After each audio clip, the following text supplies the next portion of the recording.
Pocahontas Warren on Warpath in China, Undermining President Trump by Rick Wells for rickwells.us. Pocahontas Warren is in China for reasons only she and Democrat communists know, undermining President Trump and sticking her nose where it doesn't belong. China must. Senator Elizabeth Pocahontas Warren is borrowing another page from Hussein Obama's playbook. She's already lied about who she is, just as the mystery man from parts unknown who squatted in our White House did for 8 years. Now she's undermining American interests abroad, as Hussein Obama did everywhere he went, and Joe Biden did when he visited Mexico and Central America, to get the peasant pipeline primed and operational. Just as with Obama, she taught law, including at Harvard, where she did so at their token wooden Indian. Yep. It's amazing that given the fluid nature of her DNA, she doesn't also identify as a lesbian, Kenyan Muslim, to more closely mimic her role model, the Communist Democrat standard bearer. Now Pocahontas Warren is in Beijing, bad-mouthing our president overseas in this most critical area at a most crucial time. We're in the midst of some very important trade negotiations in the upcoming summit with North Korea. Nothing like a big-mouthed American-hating liberal to insert herself and screw things up in the name of global communism. The last thing America needs is some pandering, bark-munching libtard undermining the president and trying to take us back to the bad old days of the illegitimate Obama regime. As if she is trying to demonstrate what a total boob she is in the area of foreign policy, Warren made the following nonsensical statement to our adversaries. She told Chinese officials, in part, this has been a chaotic foreign policy in the region, and that makes it hard to keep the allies that we need to accomplish our objectives closely stitched in. Grandma should stick to her needlepoint. Our foreign policy has been quite uneventful in the region, aside from necessary action on trade exploitation and the North Korean nuclear threat. Inaction is less chaotic to a point from which there is no return. Then things get really messy.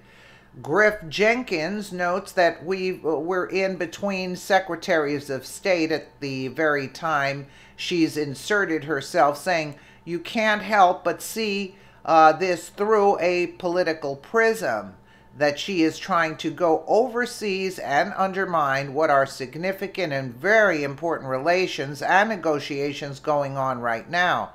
Abby Huntsman points out that some of President Trump's most significant accomplishments have been in foreign policy.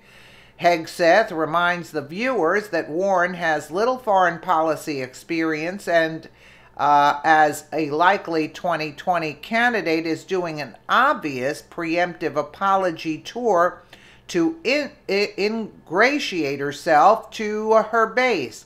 Doesn't matter that there's nothing to apologize for, or that she's adding considerably to any limited chaos that might actually exist. It's party first for the commie Dems and personal power over the country. She's trying to make the administration look bad, but may instead be having that result on herself. Then again, it's not hard for her to do. She wasn't much to look at to begin with. Let's take a listen here. All right, well, in some other news, overseas, Senator Elizabeth Warren has been in Beijing, of all places, and she is apologizing for Americans' foreign policy. Here's a bit of what she had to say over in China. She said, this has been a chaotic foreign policy in the region, and that makes it hard to keep the allies that we need to accomplish our objectives closely stitched in. So a preview likely of coming attractions as she's looking at running in 2020 and trying to find some opposition with foreign policy there. Well, and you talk about people leaving the cabinet. I mean, here she sees an opportunity because Secretary Tillerson obviously is gone. We're waiting for the incoming secretary.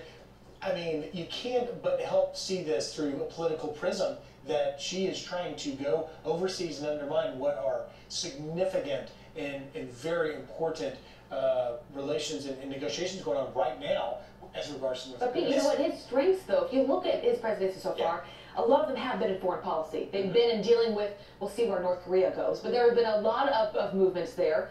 How tough he's been on Russia. I mean, you can't deny that there have been some strong decisions made on Russia. And in China, I mean, it's clear they are concerned about where things go, and they, you know, I would say that's where he has some strength. That's right. So Elizabeth Warren doesn't have much foreign policy experience. Everybody thinks she wants to run for president in 2020. To ingratiate herself to her base, she's doing a preemptive apology tour in China, trying to make this administration look bad. And the reality is, to your point, they don't look bad on the Korean Peninsula right now. That tough talk, fire and fury, bloody nose, ultimately has led to negotiations between North and South Korea, eventually between the U.S. and North Korea, all with the goal of denuclearizing at the diplomatic table as opposed to a military solution. So it took those tough approaches.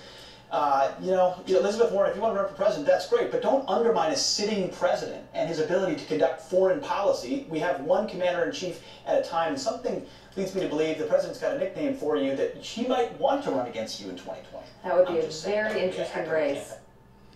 You know, it is disgraceful. Isn't that against the law for her to be going against our country to another country where she has no authority? It's like the country has gone mad with these people, you know? It is such a disgrace what's going on. And if she actually thinks she's going to win a presidential election, she is so mentally out of touch with reality. It's not even funny. It's not even funny. Who would ever vote for this idiot, Elizabeth Warren? Let me know what you guys think in the comments below. And again, thank you so much for watching.